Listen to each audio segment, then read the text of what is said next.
एकदन्ताय विहे वक्रतुंडाय धीमहि तनोदन्ति प्रचोदयात्। सभी प्रेम से बोलिए विघ्नहर्ता भगवान गणेश जी की जय, संकटा मैया की जय। आप सभी भक्तजनों को सकट चौथ की हार्दिक शुभकामनाएं। प्रिय श्रोताओं, आज के इस वीडियो में आप सकट चौथ की कथा सुनेंगे।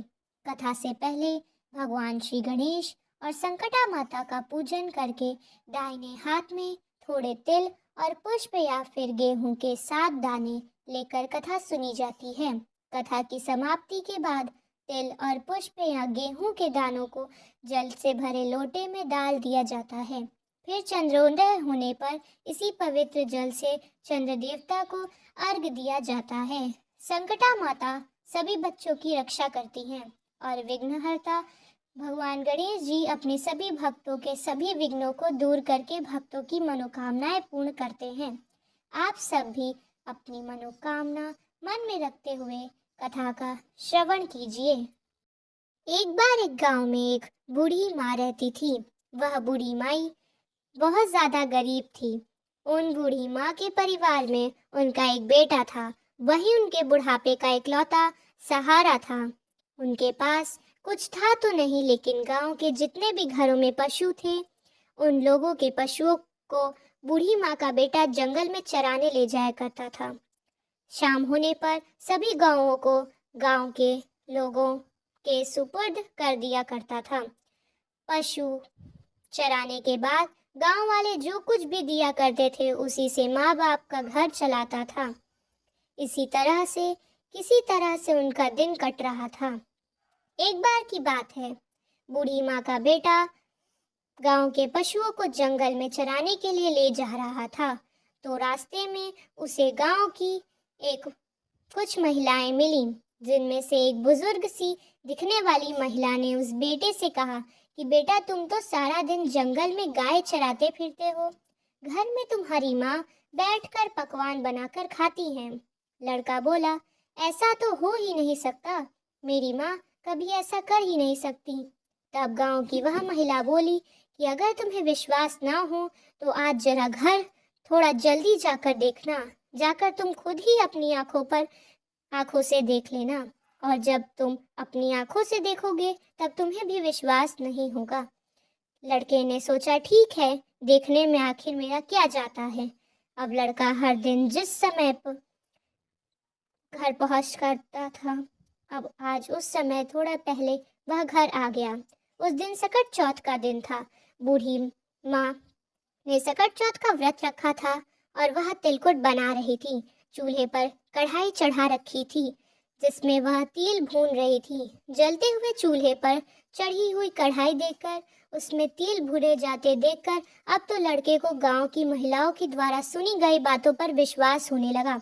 उसने सोचा, तो आखिरकार गांव की जो चाची ताई थी वह ठीक ही कह रही थी, और यहाँ देखिए, मैं तो जंगल में भूखा प्यासा दिन भर भटकता हूँ, पशु चराता फिरता हूँ, और मेरी माँ घर में पीछे पकवान बनाकर खाती हैं।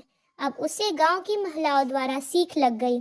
तो वह लड़का अपनी माँ से बोला, माँ, मैं तो घर छोड़कर जाऊंगा। बूढ़ी माँ बोली, बेटा, ऐसी क्या बात हुई जो तू ऐसी बात सोच रहा है और कह रहा है। बेटा बोला, मैं तो चला जाता हूँ जंगल में और देख रहा हूँ कि तुम मेरे पीछे पकवान बनाकर खाती हो, तो मुझे खिलाना तो दूर, तुम मुझे बताती तक नहीं। माँ, अब मैं इस घर में नहीं रहूंगा, मैं तो जंगल में जाऊंगा। और बूढ़ी माँ ने अपने इकलौते बेटे को बहुत समझाया कि बेटा, आज तो सकट चौथ का व्रत है, इसलिए तिलकुट बना रही थी, लेकिन बेटा नहीं माना। बूढ़ी माँ समझ गई कि जरूर किसी ने सिखा पढ़ा दिया है, अब यह कहने से नहीं मानेगा।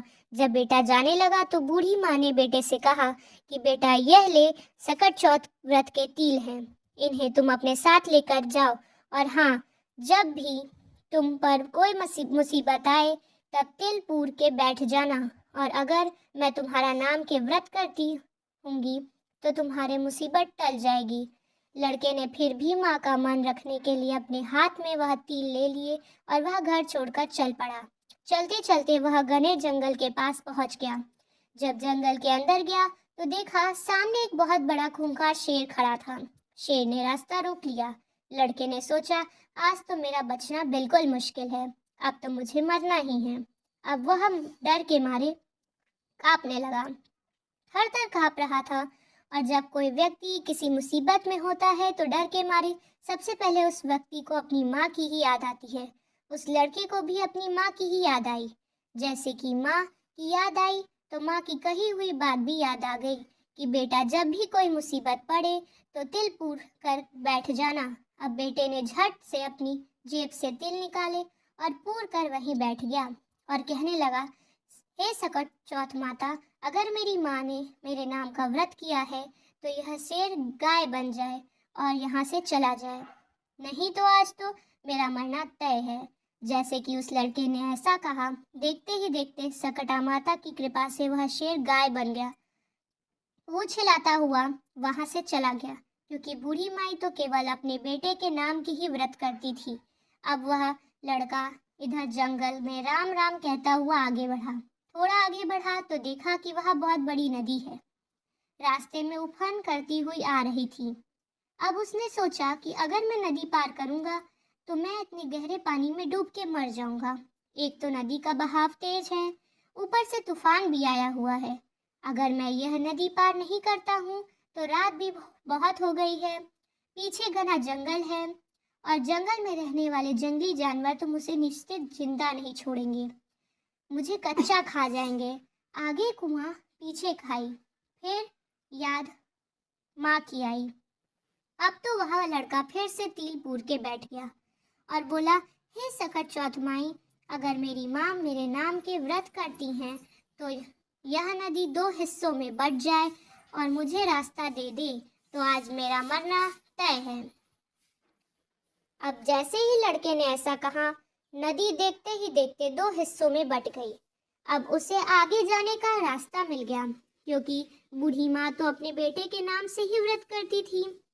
नदी पार करके वह दूसरी नगरी में पहुंच गया तो वहां उसने देखा कि एक बुढ़िया पुए बनाती जाए और आंखों से जार जार आंसू बहाकर रोती जाए। उसने इस तरह से पकवान बनाती और रोती हुई बूढ़ी माँ को देखा तो पूछा, अरे माँ, पूड़े बना रही हो, इसका मतलब तुम्हारे घर में कोई खुशी का माहौल है और साथ साथ तुम रो भी रही हो, तो जरूर मन में कोई दुख भी है। अब मुझे बताओ, यह खुशी और दुख एक साथ कैसे बताऊं? तो वह बूढ़ी माँ बोली, बेटा मैं क्या बताऊं, हमारी नगरी में हर छठे महीने आवा पकता है। उस आवा में एक इंसान की बलि दी जाती है और उस इंसान को आवा में मिट्टी के बर्तनों के साथ बिठाया जाता है और वह जीवित नहीं बचता। हर घर से रोज एक घर का नंबर आता है। आज मेरे घर की बारी है। मेरा तो एक ही बेटा है, अगर मेरा एक बेटा आवे में बैठ जाएगा तो फिर मेरा क्या होगा? मेरा बेटा तो आज मर जाएगा, यही सोच सोच कर मैं दुखी हूँ और रो रही हूँ।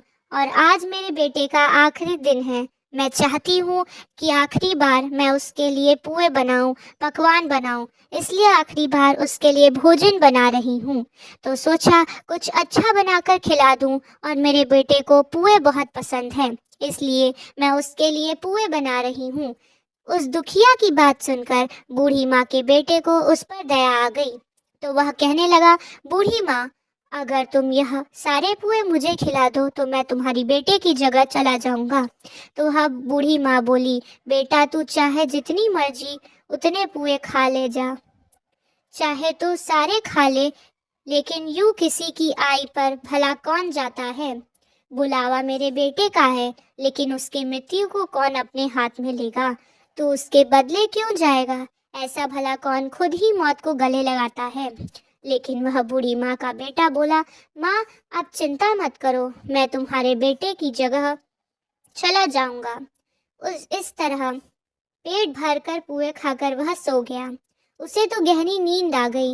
इधर राजा के आदेश पर सैनिक बूढ़ी माँ के बेटे को लेने के लिए आ गया और उसका द्वार खटखटाने लगे। बूढ़ी माँ ने जैसे ही आहट सुनी तो वह दूसरे कमरे में सो रहा था। उस अजनबी लड़के को कमरे में गई और बाहर से दरवाज़ा कभी कुंडी कभी खिड़की खटखटाने लगी, लेकिन वह लड़का तो गहरी नींद में सोया हुआ था। आखिरकार बहुत देर तक खटखटाने के बाद वह लड़का उठकर बैठ गया और बोला, माँ आ गए, क्या लेने वाले हो? बूढ़ी माँ बोली, हाँ बेटा, राजा के सैनिक आ गए हैं। और फिर वह बेटा सैनिकों के साथ साथ चला गया, जाके आवा में बैठ गया। आवा में बैठते ही उसे अपनी माँ की याद आई। उसने अपने हाथ में फिर से तील लिए और बोले, हे सकट चौथ माता, अगर मेरी माता ने मेरे नाम का व्रत किया है तो आज यह जलती आग मेरा कुछ भी ना बिगाड़ पाए। मैं इस आग में ना जलूं, नहीं तो आज तो मेरा जलना तय है।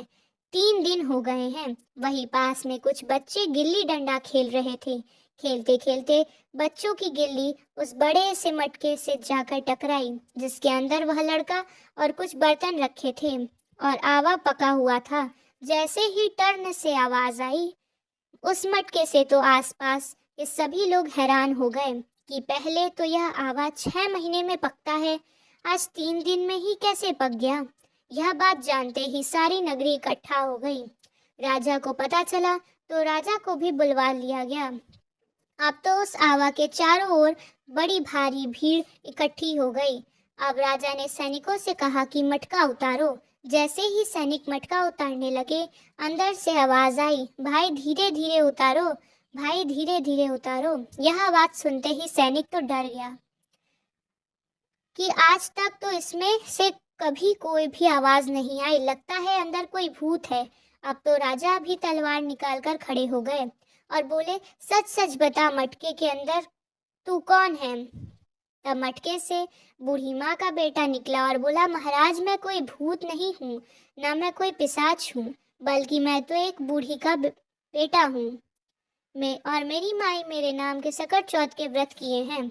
मैं तो बस गांव की चाची ताई के सिखावे में आ गया और घर छोड़कर निकल आया। मेरी माँ ने चलते समय मुझे यह कुछ तिल दिए थे और कहा था कि बेटा, अगर तुझे कोई भी मुसीबत आए तो वह टल जाएगी। अब भाई देखो, मैं तो यह तिल पूर के किसी भी मुसीबत में जाता हूँ तो वहाँ तिल पूर कर बैठ जाता हूँ, तो मेरे सारे कष्ट दूर हो जाते हैं। तो मेरे ऊपर जो मुसीबत आती है वह टल जाती है। यह बात सुनकर रानी बोली, राजा जी, क्यों न अपनी राजकुमारी का ब्याह हम इससे कर दें, क्योंकि इसको तो आग भी नहीं जला सकी। राजा को रानी की बात सही लगी और फिर राजा रानी ने अपनी बेटी का विवाह उस लड़के के साथ कर दिया। अब बूढ़ी माँ का वह बेटा राजा के राजमहल में जमाई बनकर रहने लगा। अब तो बड़े ठाठ से उसके दिन बीतने लगे। राजा की बेटी और वह बूढ़ी माँ का बेटा दोनों एक दिन छत पर घूम रहे थे। छत पर घूमते घूमते बूढ़ी माई का बेटा अपने गांव की, अपनी देश की याद आई और अपनी माँ की याद में बूढ़े माँ का बेटा अपनी पत्नी से बोला कि देखो, आज तो हमारे गांव की तरफ बादल छाए हैं, लगता है बहुत जोर से बारिश होगी। राजा की बेटी यह बात सुनकर हैरान रह गई। फिर वह पूछने लगी, क्या आपका भी कोई गांव है? तो बूढ़ी माई का बेटा बोला, हाँ, हमारा भी गांव है, हमारा भी घर है और मेरी माँ भी है, सब कुछ मेरी माँ ही तो है। राजा की बेटी बोली, तो फिर हम यहाँ क्या कर रहे हैं? हम भी अपने घर चलेंगे, बूढ़ी माँ के पास। बूढ़ी माँ का बेटा बोला कि तुम अपने पिताजी से पूछ लो, अगर वो कहेंगे तो तुम्हें अपने घर लिवा कर ले जाएंगे। अब तो राजा की बेटी महल में जाकर अपने पिताजी से बोली, पिताजी, आपके जमाई जी अब अपने घर जाना चाहते हैं। राजा ने कहा, यह तो बहुत अच्छी बात है, दूर जमाई लाख जमाई, घर जमाई खाक जमाई। ठीक है, तुम दोनों अपने घर को जाओ, कमाओ, खाओ और अच्छे से अपनी घर गृहस्थी बसाओ। हम तो भाई इसी में राजी हैं, इसी में खुश हैं। अब तो राजा ने विदाई से पहले खूब ढेर सारे हीरे मोती, जवाहरात, हाथी, धन, घोड़े आदि देकर अपनी बेटी को विदा किया। अब वे दोनों खुशी खुशी, बूढ़ी माँ का बेटा गांव के पास आ गया। तो उसने एक सैनिक को अपने घर में भेजा कि जाओ और जाकर मेरी माँ को बता दो कि इनका बेटा बहू आ रहे हैं।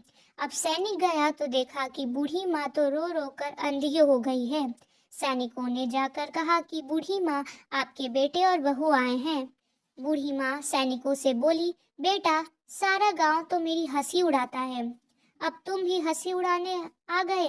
मेरा बेटा तो घर छोड़कर चला गया क्योंकि उसे तो सीख लग गई थी और पता नहीं अब तो उसे कोई जानवर खा गया होगा। वह जिंदा भी है कि नहीं और मुझे तो उसकी कोई खबर भी नहीं। तो सैनिक कहने लगे, नहीं माँ, आपका बेटा सचमुच आ गया है और अपनी पत्नी को भी साथ लेकर आया है। अब तो सारा गांव इकट्ठा हो गया कि बूढ़ी माँ का बेटा आ गया। लेकिन बूढ़ी माँ को जब तक विश्वास नहीं हो रहा था, तब वह हाथ जोड़कर सकटा माता का ध्यान करके बोली, सकट चौथ माता, अगर मेरा बेटा सचमुच आया है तो दूध की धार सीधी इसके मूंछों पर पड़ेगी। अब उसे चमड़े की अंगिया पहनाई गई। जैसे ही बूढ़ी माई का बेटा उसके सामने आया तो अंगिया फटकर दूध की धार छाती से बहकर बेटे की दाढ़ी मूछ भिंगा गई। अब तो पूरे गांव में हंगामा मच गया कि बूढ़ी माँ का बेटा आ गया, बूढ़ी माँ का बेटा आ गया।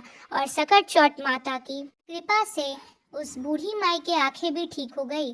जैसे ही बेटा बहू सामने आ गए तो उन्हें अपने बेटे अपनी माँ के पैरों में गिर पड़ा और कहने लगा, माँ, मुझे माफ कर दो, मैं तो चाची ताई के सिखावे में आ गया था और घर छोड़कर चला गया था। तुम तो मेरे नाम के ही व्रत करती थी और तुम्हारे दिए गए तिलौने और संकटा माता ने ही हर मुसीबत में मेरी रक्षा की। बेटे बहू को देखकर बूढ़ी माँ अपने पुराने सारे दुख भूल गई और फिर बोली, बेटा, सकट चौथ माता ने तो मूल लौटाया है, साथ में ब्याज भी लौटाया है। अब तो बूढ़ी माँ के ठाठ हो गए। बेटा बहू खूब मन लगाकर खुशी से बूढ़ी माई की सेवा करने लगे। सकट चौथ माता जैसी कृपा बूढ़ी माई पर करी, वैसी कृपा सब पर करना। इस कहानी को कहते, सुनते और हुकारा सब पर करना, सभी के परिवारजनों पर करना और हम सब पर भी करना। यह थी सकट चौथ व्रत की कहानी। और अब सुनिए गणेश भगवान जी की एक और कहानी।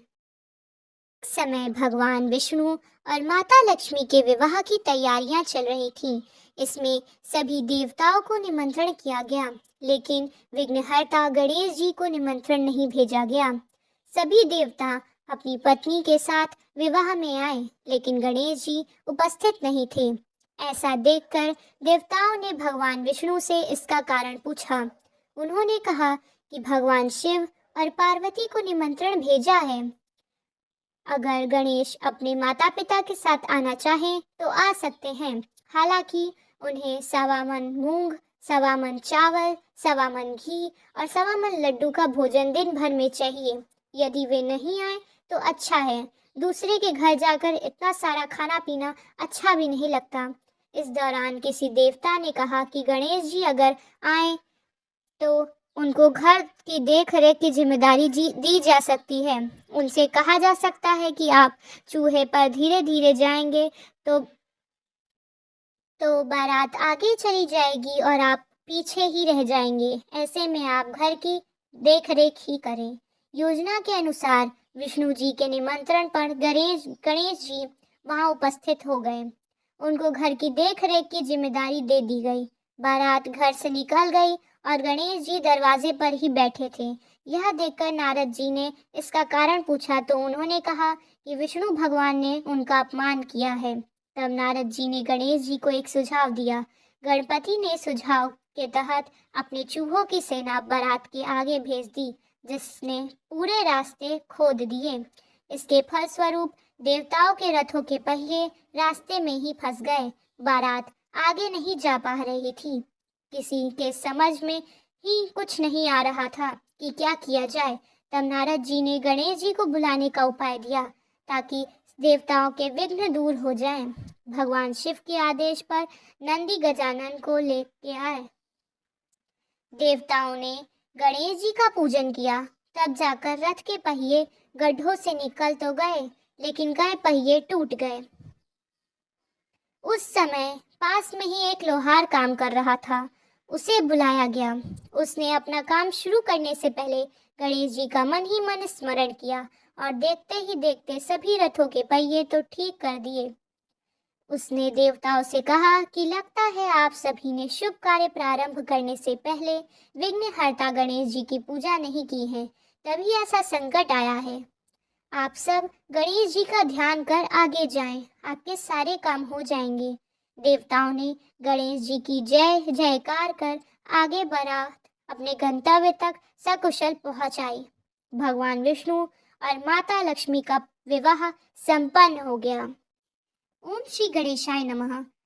श्रोताओं, अगर आपको यह वीडियो पसंद आई तो चैनल को लाइक और सब्सक्राइब कीजिएगा और कमेंट में ओम श्री गणेशाय नमः जरूर लिखिएगा।